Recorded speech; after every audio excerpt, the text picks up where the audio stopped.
यही आज धुरंधर का टेम्पलेट है आज के दिन का, पूरा दिन भर के।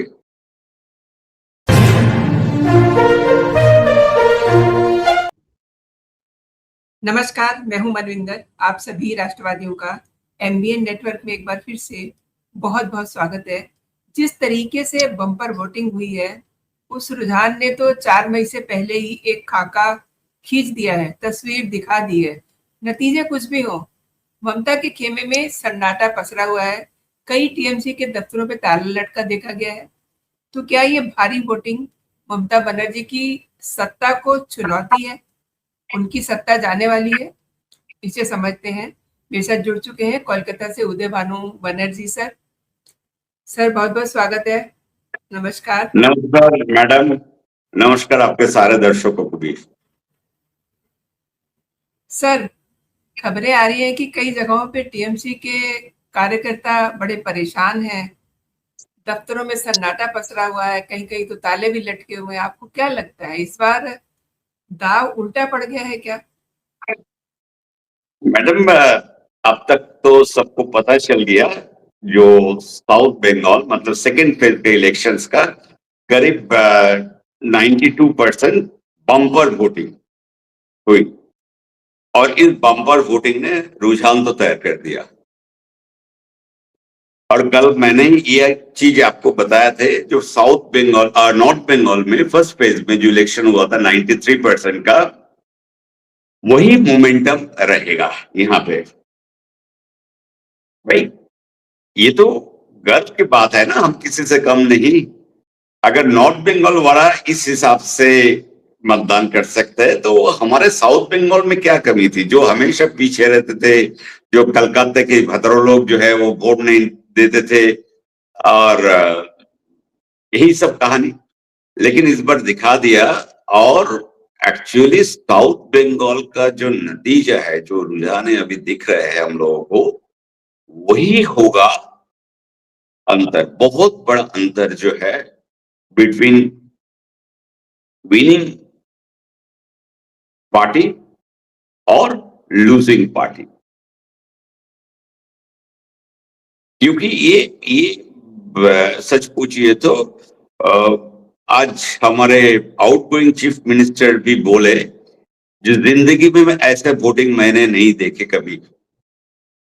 मैं 1998 से पॉलिटिक्स में हूँ, 1998 से मैं वोटिंग में मैं हिस्सा लिया, इलेक्शन हिस्सा लिया, लेकिन ऐसे वोटिंग हमने नहीं देखे। उसके बाद तो उनका जो अपना स्टाइल है, मतलब सारे जो है सुरक्षा बल सब गुंडा है, ये है वो है, सबको मतलब कितना परेशान किया, वो सब अपने जो उनको वो रटती है वो रट रहे थे। लेकिन जिस हिसाब से मैडम इस बार जो वोटिंग हुई, इसमें मुश्किल है दोबारा इनको वापस आने में, बहुत बहुत मुश्किल है। क्योंकि इनके सबसे बड़ी स्ट्रैटेजी, जो पॉलिटिकल स्ट्रैटेजी में जो गड़बड़ किए, इन्होंने उस वोटर के लिए लड़ाई किए जो कभी वोटर थे ही नहीं। आप समझ रहे हैं हम बोल रहे हैं, जो जिन लोगों का नाम लिस्ट निकाला गया, 91 लाख करीब जो है वोटर लिस्ट 2021 का, जो मर गए, जो स्थानांतरित हो गए, या तो जो घुसपैठिए है, तो इनके सारे पॉलिसी और सारे कैंपेन का फोकस इनके लिए है, जो कभी वोटर था ही नहीं। तो इतना बड़ा पॉलिटिकल ब्लंडर शायद कोई मतलब 15 साल वाला कोई सरकार या उनका नेत्री कर सकती है। और जो वोटर एक्चुअली जो वोटर थे, वो हिंदू हो या मुसलमान हो, उनके लिए आपने क्या वार्ता दिए पूरे 3 महीने कैंपेन में? आपने ना तो एक बात कह पाए जो उनके लिए आप क्या क्या पिछले 15 साल में कितना नौकरी दी, कितने इंडस्ट्री आए, कितना महिला सुरक्षा में कितना आपने काम किया, ये तक तो अब नहीं कह पाए। जो आज ही करके जो वो इंसिडेंट के बाद जो सुप्रीम कोर्ट ने बताए थे, जो हर एक मेडिकल कॉलेज में सीसीटीवी कैमरा जरूरी है, और कितने लगाया सीसीटीवी कैमरा अब तक, क्या क्या किए एक्चुअली। तो कभी कभी इंसान से भ्रम में आ जाते हैं, वो सोचते हैं जो हम बताते हैं, जो हम बोलते हैं, लोग जो है सिर्फ सीधे साधे वो वही समझते हैं और उसको वो मान के चलते हैं, लेकिन ऐसा बात नहीं है। जनता जनार्दन इसीलिए कहते हैं।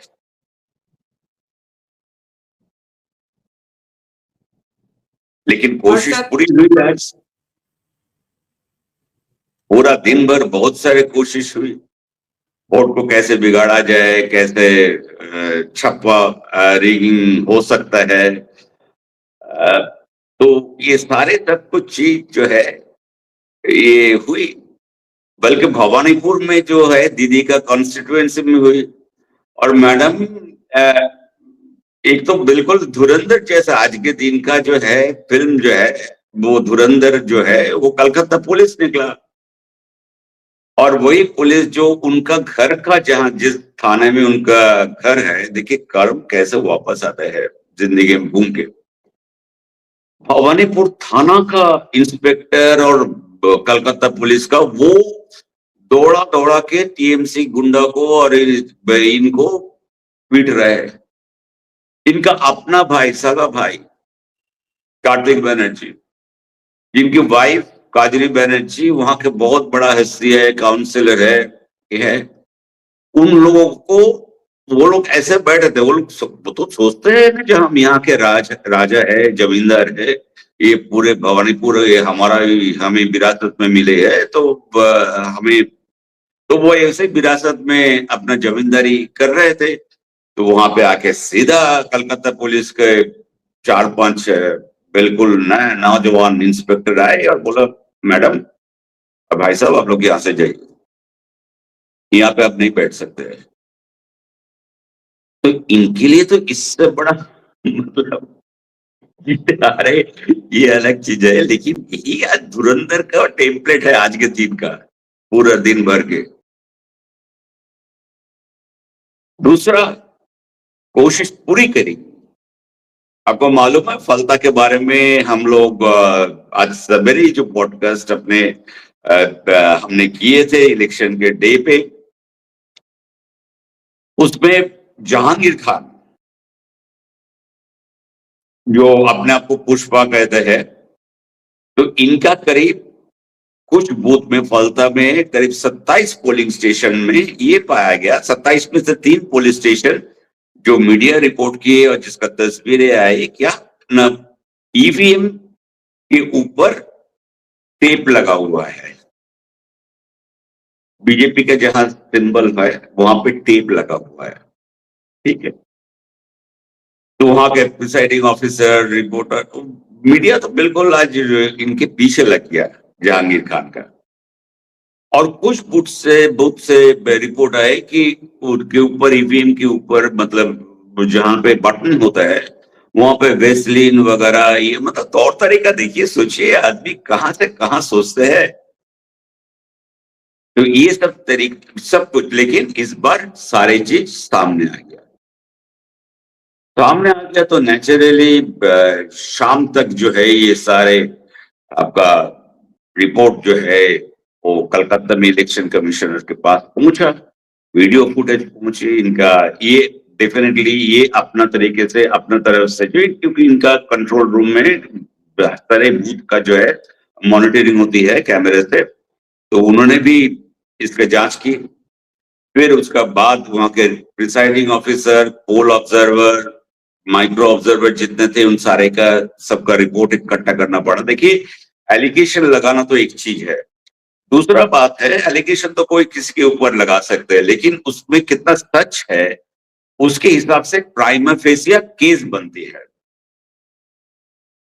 तो इलेक्शन दफ्तर का जो अभी कहना है, जो प्राइम फेसिया तो ये पता चल रहा है कि ये पे गड़बड़ी हुई, और ये सारे रिपोर्ट हमने चीफ इलेक्शन कमीशन दिल्ली में भेज दिया, और अभी अब इंतजार में है कितने बूथ पे रीपोलिंग।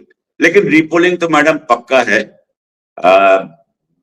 ये चीज जो है इतना इस बार ट्रांसपेरेंसी के साथ, सच्चता के साथ जो है पूरे प्रोसेस को आम जनता को दिखाया गया, जहां पे कोई रोक नहीं है, जिसको कहते हैं सचमुच आजादी और निर्भीक होके चुनाव में मतदान करना।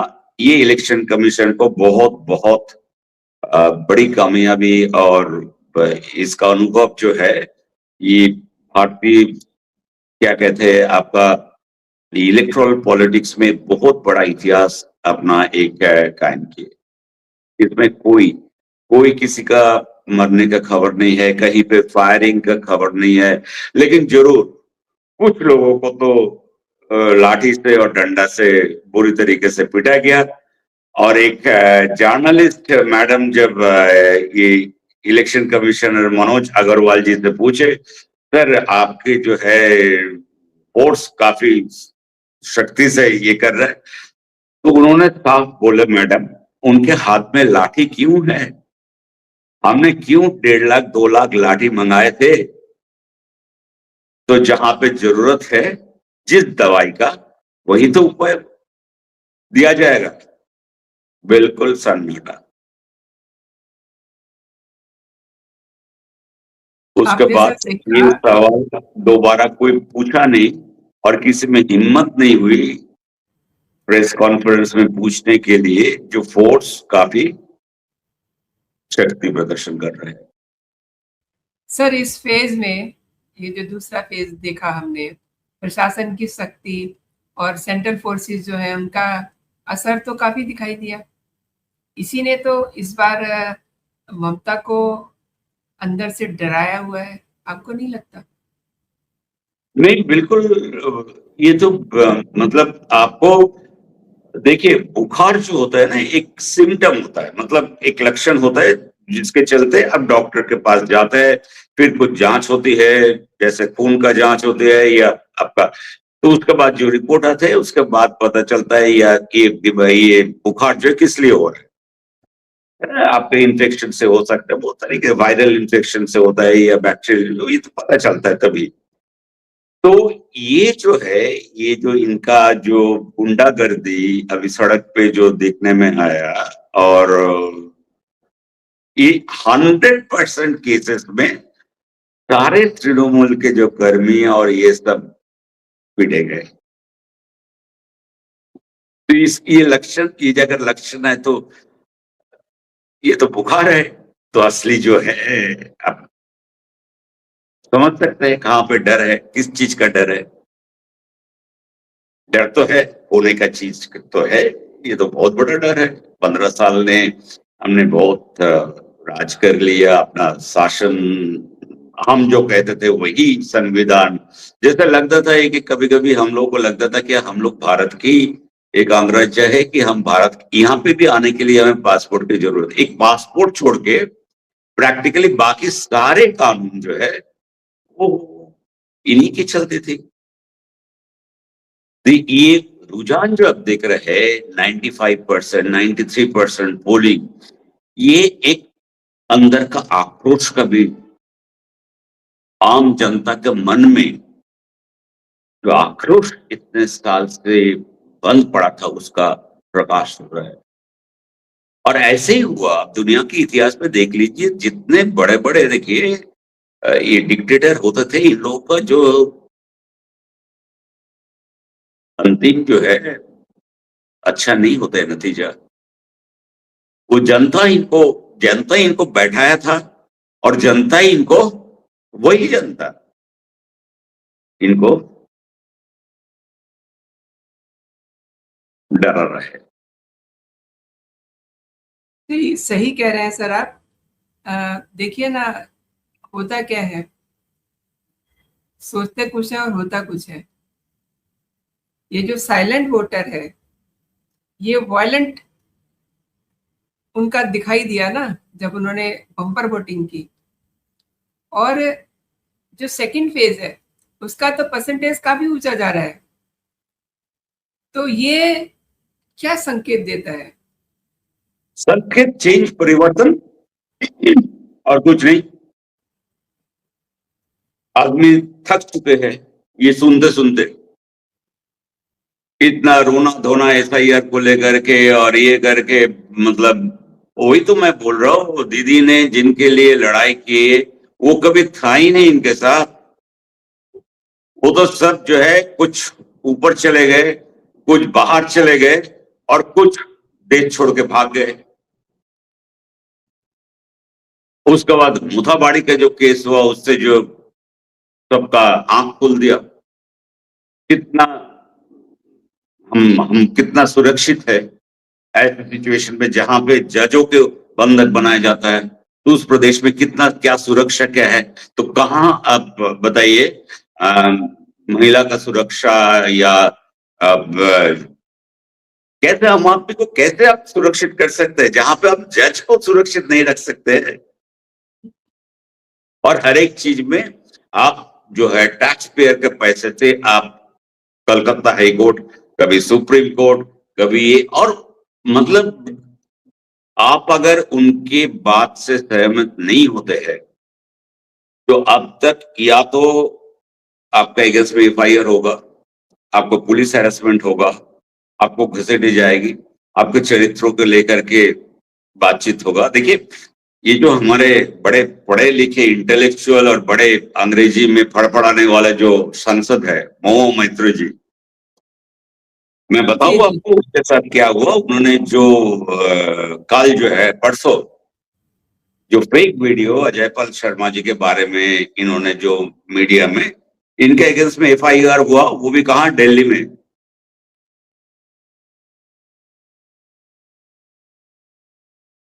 जी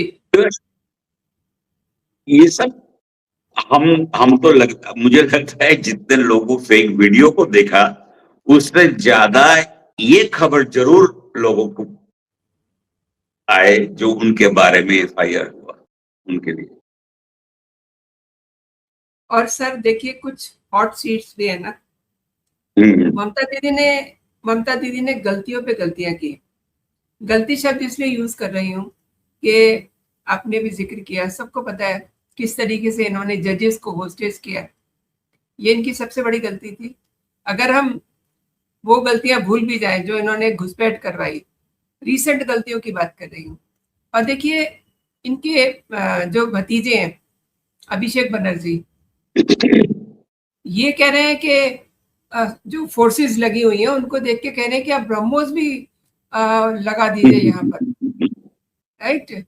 तो ये गलतियों पे गलतियां कर रहे हैं। मैं आपसे समझना चाह रही हूँ कि इनकी जो दो इम्पोर्टेंट हॉट सीटें भवानीपुर एंड डायमंड हार्बर, यहाँ पर क्या सीन बन रहा है, यहाँ के नतीजे कैसे होंगे? अभिषेक बैनर्जी जैसे चिट्ठियों के लिए ब्रह्मोस की जरूरत नहीं है। सही बात है, आपने चीटी शब्द सही यूज किया। बिल्कुल इनका क्या, इनका बुआ को तब भी तो कुछ मतलब बहुत बड़ा ये लड़ाई करके एक पॉलिटिकल इससे इनके ममता दीदी आई, संघर्ष करके, लड़ाई करके, राजनीति करके। इनका पॉलिटिकल जर्नी दीदी का कोई आसान नहीं था, बहुत लड़ाई की है। और बहुत जब आदमियों को भरोसा है जो यही एक लीडर है जो वाम फ्रंट का जो है उनको हटा सकता है, तो उनको समर्थन दिए थे। लेकिन अभिषेक बैनर्जी का क्या है बैकग्राउंड, वो तो हवाई जहाज से उतरे और लिफ्ट में बैठे और फिर चढ़ गए। इनका इतना ज्यादा, इतना बोलचाल, इतना ये सब दीदी के लिए, बिना दीदी का चिट्ठी के बराबर कोई पूछता नहीं है इसको। इनका क्या था, बिजनेस था एक हार्डवेयर, एबी हार्डवेयर कंपनी करके हरिश्चंद्र स्ट्रीट में एक छोटा सा दुकान था जो पेंट वेंट और जो है आपका सामान बेचते थे। दीदी आई तो फिर इनका काम कारोबार बढ़ने लगा, क्योंकि सारे जो है पूरा कलकत्ता क्या पूरा बंगला को जो है दीदी का साड़ी का जो रंग होते थे उस टाइम में सफेद और नीला, उससे पूरा पेंटिंग करवा दिया। उसके बाद इन्होंने देखा बहुत अच्छा है, हम तो अब कमाने लगे, हमारे पास तो अभी 100-200 400 करोड़ हो गया, तो क्यों नहीं इसको हम 5,000 10,000 करोड़ बनाएं। यही अभिषेक बैनर्जी जिसने प्रशांत किशोर को ले आए 2019 का, अगर आप लोकसभा इलेक्शन आप सोचिएगा, आपको याद होगा उस टाइम में बीजेपी काफी अच्छा रिजल्ट किए थे और बीजेपी को जो 24 सीट मिली थी और टीएमसी को 16 या 17 सीट, तो उसी में जो है टीएमसी बहुत घबराया थे। उस टाइम में प्रशांत किशोर और आईपैक की एंट्री हुई और तब से जो है ये लक्ष्मी भंडार और दुनिया भर का ये सारी चीज शुरू किया। ये प्रशांत किशोर का ब्रेन चाइल्ड था। फिर प्रशांत किशोर अपना जो है छोड़ छाड़ के बहुत बड़ा नेता बनने चले। नतीजा क्या हुआ, इतना बड़ा स्ट्रेटेजी दूसरे को आप सलाह देते हैं और अपने लिए अब 0/0। तो उसके बाद से ये आईपैक सारी चीज इनकी मैनेज करती है, सारी चीज इन लोगों का। अभी तृणमूल के जो पुराने दीदी के साथ से जब 1998 से जो साथी थे, पॉलिटिकल साथी, ये बहुत बड़ा स्प्लिट होने वाला है। मैं आपको बता रहा हूं 4 तारीख रिजल्ट के बाद ये टीएमसी वैसे नहीं रहेगा।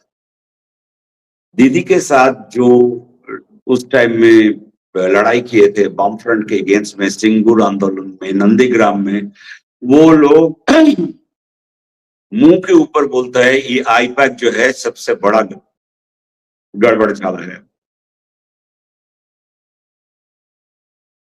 आप कहना चाह रहे हैं कि ये जो आईपैक वाला कांड हुआ जिसमें इन्होंने वहां से सबूत उठाने की कोशिश की, ये इन्हें वाटरलू साबित होगा?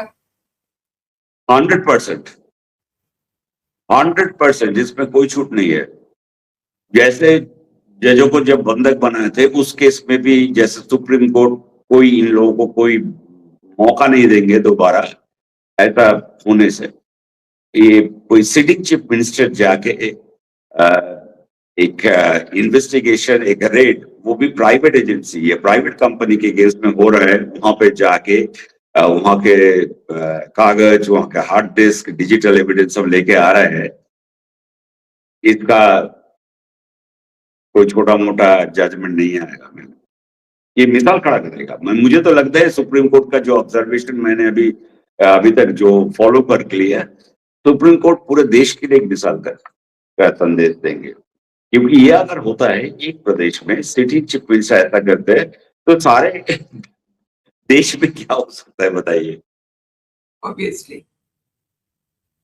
और हमारा डेमोक्रेसी ऐसा ही है, उसमें कभी सेंटर में एक पार्टी का होता है, स्टेट में दूसरा पार्टी का होता है, ऐसे ही मिली जुली हमारा डेमोक्रेसी का यही मतलब स्ट्रेंथ है। ऐसा नहीं है जो ये कोई डिक्टेटरशिप का कंट्री नहीं जहां पे एक ही आदमी और एक ही पार्टी का राज एक जनरेशन से दूसरा जनरेशन, तीसरा जनरेशन चलते रहा। ये परिवारवाद के देश नहीं है।